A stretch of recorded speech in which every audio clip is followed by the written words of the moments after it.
So, welcome back to the amazing adventures of Glenn and his coins. So, what a beautiful day it is today. So, I got some new coins or banknotes or whatever. Only one of them I actually know what it is. I think it's a police C mint mark. But the others, I can't remember what they are. I buy too much hot stuff and my wife's going crazy. So, let's have a look at all the stamps. So we've got a lot of 33 stamps, and these are from 1988. And the reason why you know is because down below it has the 200 years of British settlement in Australia. And that's the symbol there, the Australian. Oh, my hands are dirty, so I'm going to put gloves on. So the Australian map. And this is, I think that's Abel Tasman. So that's what Tasmania's named after, and he was a Dutch person, I believe. He's in 1984, and you can see that all these were uncirculated, and at the post office they just crossed them out for pen because they couldn't be stuffed stamping all stamp. They probably would have had to at least put 20 stamps on it, or chops as they call them in Hong Kong. So there we have some waterfall. So the stamp's actually quite beautiful, and it's a bit sad that stamp collecting has actually died. So I pretty much like this, the Regent Bowerbird. I think, isn't that the bird of Victoria? I can't remember. So let's open it up and find out what I got. So I do, as a lot of people have seen my channel, I do collect some Australian stuff. I was talking to someone this morning and I said, Australian coins are not really my interest. I do collect them, but they're not really my interest. I just collect them for, yeah, why not? Why not just collect them? But a lot of them I do videos on and then I just try and sell off. So really, it's a love and hate relationship. What I don't sell is ancient Chinese, Roman, Greek, or old Indian coins, because that's the stuff that I collect. That's the police roll. And here we have the Chinese rooster coin, and I believe this is from Wynyard's coin shop. It's got no return address on it. I believe that's a shop based in Sydney, and it's actually quite a nice place. I know I've done a review on these. I think it's a 2019 and 2018. Have a look at that. Gay. Chicken. Bok, bok, bok, bok. Gay. Sorry, that's the Cantonese. I don't know what it is, Mandarin. And here's the actual character in, I believe that's traditional Chinese. Simplified. I'm not too sure if they simplified. If they simplified, it'd probably be this part. But I prefer traditional Chinese and simplified. And coat of arms. Beautiful. Now, I'm not too sure how many were actually minted of these. Probably about 30 to 40,000, I reckon. And I got two of them. I'm not too sure if I got those in my collection. But I did do a video on those as investments. These ones were still only issue price, but later on, usually those coins actually go up in price. So if you want to make a little money, just buy a few of them. Now, one thing that it's a bit hard to tell whether they go up in price are these coin rolls. So I'm just trying opening up. So here we have a $2. This is packaged by the Australian Mint. So you know that all the coins in here are going to be the police $2. And I actually haven't got any of these from Change yet. I know a lot of people have, and I'm not even going to try. So it might be the AFP police badge. And on the other side, we have 2019, and it's an IRB effigy. And Frank Broadley. So let's have a look at the bigger. And here we have some nice stamps there. I've never seen that one before. It looks beautiful. Another one. Never seen these ones actually. And 96. I've seen that one before. And the curious thing is that you used to be able to use stamps to pay for things. So like utilities, you had to pay gas or electricity, you could just buy stamps from the post office. They'd put it on a utility and they'd stamp it. So my grandmother used to do that, so it's actually quite an old thing to do.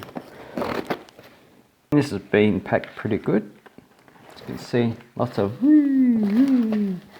oh, and I usually keep all this packaging so that I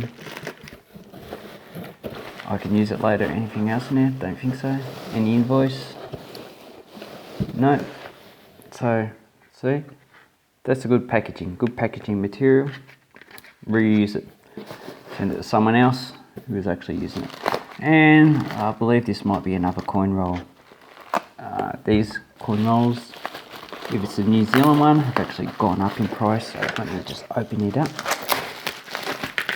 Okay, so I just had to pause the video. So I've got the 2018 New Zealand 50-cent piece, but it's a pity that it is face to face, but that's the actual coin there.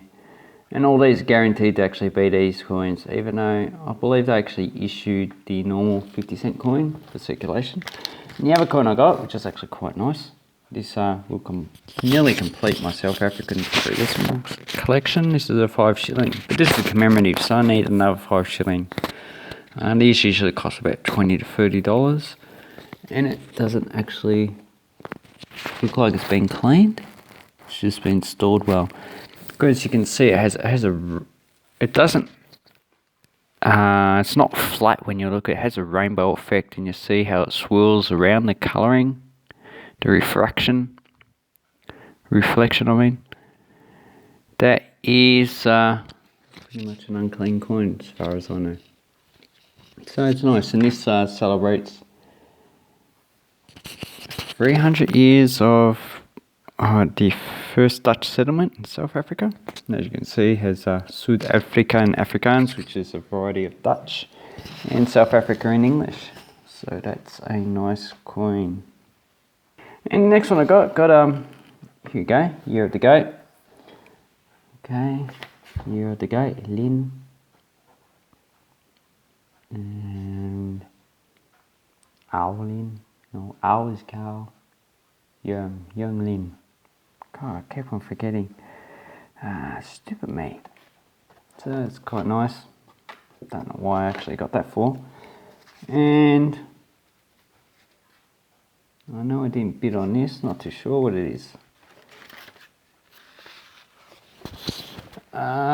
This Seilingung, so this is German, Chemnitz, Sachsen.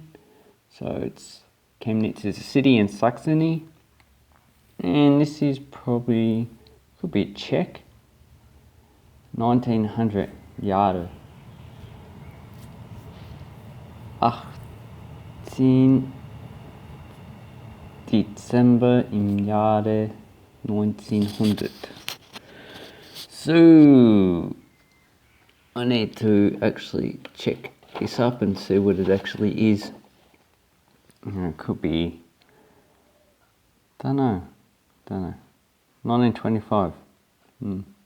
Anyway, don't know what that is. If anyone knows, please let me know. Maybe I'll ask the person who actually sent it. And what did I got? Oh, I got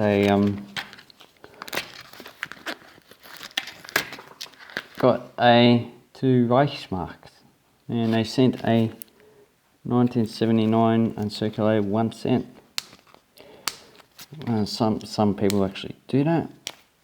Sometimes I do that as well, especially if they've purchased a lot of items, because it's just a nice thing to do. Makes someone feel special. And here, 1937, two Reichsmarks in Nazi Germany. Oh, I said Nazi Germany. Might get demonetized. Oh well, doesn't matter. And what is the mint mark? E mint mark. So I'm not too sure. That will be a lower mintage, but I'll have to look that up. So that is a nice coin there. Anything else? Oh yeah, from the Royal Australian Mint, got a few of these. These are the C mint marks, so the C is actually on the side. C is there. So this is actually quite nice. And now I can probably do the whole collection of these, because I've got the roll, I've got this. I just need the bag of 5 coins. Supposed to get them off someone off eBay, but they haven't replied. So maybe I lost my money there, and I'll go crazy in the eBay group. Oh, not the eBay, the Facebook group. Is there anything else? Oh, I might have actually got a banknote off them as well. Let's have a look. Yes, I did. I got a Hong Kong and Shanghai Banking Corporation, 1965, $10. And at the time, 1965, they actually only had a $10, and then the next highest was a $100. The $50 issued probably 1968 from memory. And so from 1945 to 1968, it's about 23 years, they didn't have any $20 or $50 note. This is quite an old banknote, but it's a bit scarce. 1965. Need to find out the value, so this is probably in fine condition. Does it have any tears? Yeah, it has a tear up there. But anyway, I'm quite happy to have that. And that is my new items that I got. If you have any questions about them, specifically any specific item, that would be awesome. I can answer that. And yeah, maybe I like to actually do these to show them. These people seem to actually like them as well. And just have an awesome coin and banknote collecting time, people. Thank you, and bye bye.